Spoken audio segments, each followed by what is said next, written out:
Hi, I'm Josh and this is the Science Classroom.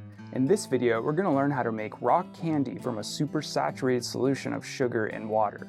First, let's gather our materials. We'll need 2 cups of water, 6 cups of sugar, food coloring or flavoring if you want, a large jar, wooden skewers, and a clip to hold the skewer in the jar. First, you want to make sure everything is really clean. Even a piece of dirt in the glass jar could act like a seed crystal and ruin our candy. Next, we want to wet the wooden skewer and roll it in sugar. Set that aside to dry. The sugar will dry and stick to the wooden skewer, and that will be our seed crystals. Now add 2 cups of water to a pot and bring it to a boil.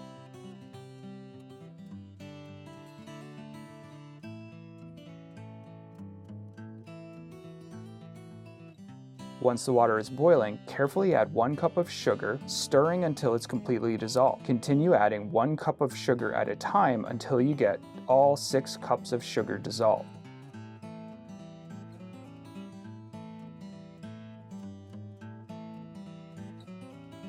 If you are using food coloring or flavoring, you can add it now and stir. Leave the sugar solution on the stove to cool for about 30 minutes. Rinse your jar with fresh water, and then pour in the sugar solution.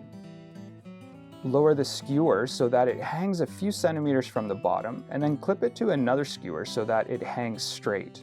Leave the jar somewhere safe and quiet so that it won't get bumped, and come back in a few days.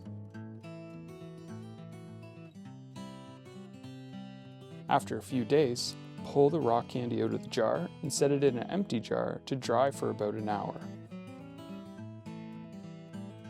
Now you can enjoy your rock candy. Thanks for watching.